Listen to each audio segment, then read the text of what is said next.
আজকে Whisper of the নাইটসে আপনারা শুনতে চলেছেন একটা ভয়ঙ্কর কাহিনী, যেখানে আছে কালা জাদু আর হাড় হিম করা প্রত্যন্ত গ্রামীণ কাহিনী।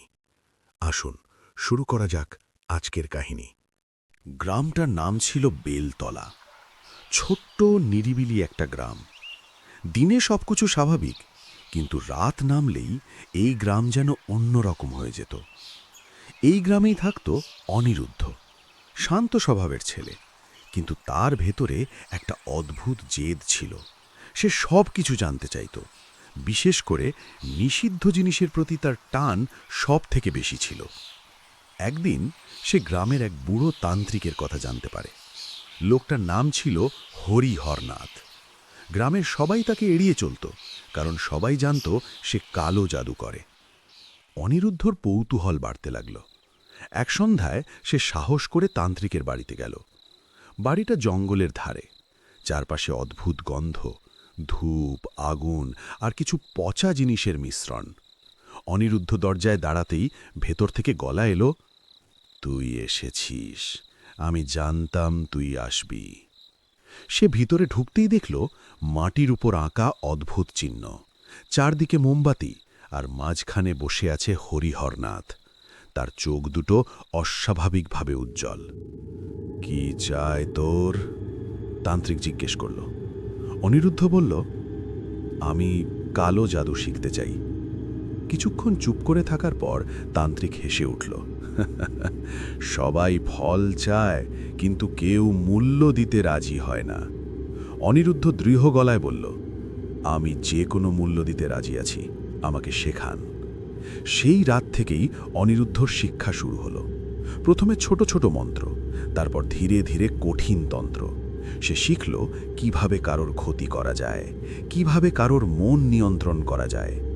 কিন্তু একদিন তান্ত্রিক তাকে বলল, সে স্তরে পৌঁছতে হলে একটা বলি দিতে হবে। অনিরুদ্ধ একটু থেমে বলল, কিসের বলি? তান্ত্রিকের ঠোঁটে অদ্ভুত হাসি ফুটল, সবচেয়ে প্রিয় জিনিসের। অনিরুদ্ধর সবচেয়ে প্রিয় ছিল তার ছোট বোন মেঘলা। সে প্রথমে রাজি হয়নি, কিন্তু ধীরে ধীরে তার ভেতরের অন্ধকার ইচ্ছা তাকে গ্রাস করতে লাগল। শক্তি, ক্ষমতা, প্রতিশোধ, এই সব চিন্তা তাকে বদলে দিল। এক ঝড়ের রাতে সে সিদ্ধান্ত নিল। চারপাশে বজ্রপাত, প্রচণ্ড বৃষ্টি। অনিরুদ্ধ মেঘলাকে নিয়ে গেল জঙ্গলের ভিতরে। মাটিতে আঁকা হলো মন্ত্রের চক্র, মোমবাতি জ্বলছে। মেঘলা ভয়ে কাঁপছে। দাদা, আমরা এখানে কেন? অনিরুদ্ধ কিছু বলল না, তার চোখে তখন আর কোনো মানবিকতা নেই। তান্ত্রিক মন্ত্র পড়তে শুরু করল। চারপাশের বাতাস ভারী হয়ে উঠল। হঠাৎ চারদিকের শব্দ বন্ধ হয়ে গেল, মনে হলো সময় থেমে গেছে। মন্ত্র শেষ হতেই চক্রের মাঝখানে অন্ধকার ঘন হতে লাগল। একটা ছায়া তৈরি হলো। ধীরে ধীরে সেটা আকার নিল, মানুষের মতো, কিন্তু সম্পূর্ণ অন্ধকার। তার চোখ দুটো লাল জ্বলছে। সে ধীরে বলল, বলি কোথায়? অনিরুদ্ধ কাঁপা হাতে মেঘলার দিকে তাকালো। মেঘলা কাঁদছে, দাদা, দাদা। এক মুহূর্তের জন্য অনিরুদ্ধর চোখে দ্বিধা এলো, কিন্তু তান্ত্রিক চিৎকার করল, এখন থামলে সব শেষ হয়ে যাবে, খবরদার। অনিরুদ্ধ চোখ বন্ধ করল। পরের মুহূর্তে একটা চিৎকার, সব কিছু অন্ধকার। পরের দিন সকালে গ্রামের লোকজন জঙ্গলের কাছে অনিরুদ্ধকে অচেতন অবস্থায় পেল। চারপাশে পুড়ে যাওয়া মাটি, কিন্তু মেঘলা নেই, হরিহরনাথও নেই। অনিরুদ্ধ বেঁচে ছিল, কিন্তু বদলে গিয়েছিল। সে আর আগের মতো ছিল না। রাতে সে ঘুমাতে পারত না, কারণ প্রতি রাতেই সে শুনতে পেত, দাদা, দাদা, একটা ছোট মেয়ের কণ্ঠস্বর। তার ঘরের কোণে ছায়া নড়ত। একদিন সে আয়নায় দেখল তার পিছনে দাঁড়িয়ে আছে মেঘলা, কিন্তু তার চোখ দুটো কালো আর মুখে এক ভয়ঙ্কর হাসি। সে বলল, তুমি আমাকে ওদের হাতে তুলে দিয়েছিলে, এবার আমি তোমাকে নিতে এসেছি। কয়েকদিন পর অনিরুদ্ধকে তার ঘরে মৃত অবস্থায় পাওয়া যায়, ছিন্ন ভিন্ন অবস্থায়। তার পেট চেরা, নাড়ি খুঁড়ি ছড়ানো ছিটানো, আর তার মুখে ভয়ের ছাপ জমেছিল।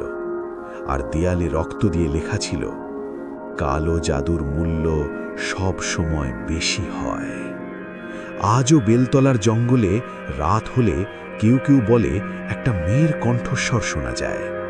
দাদা, কেমন লাগলো আজকের এই কাহিনী? আমাদের আশেপাশে আজও কালা জাদু করা হয়।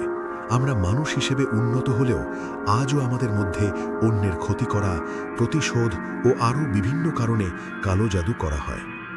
কিন্তু আখেরে কারো ভালো হয় না।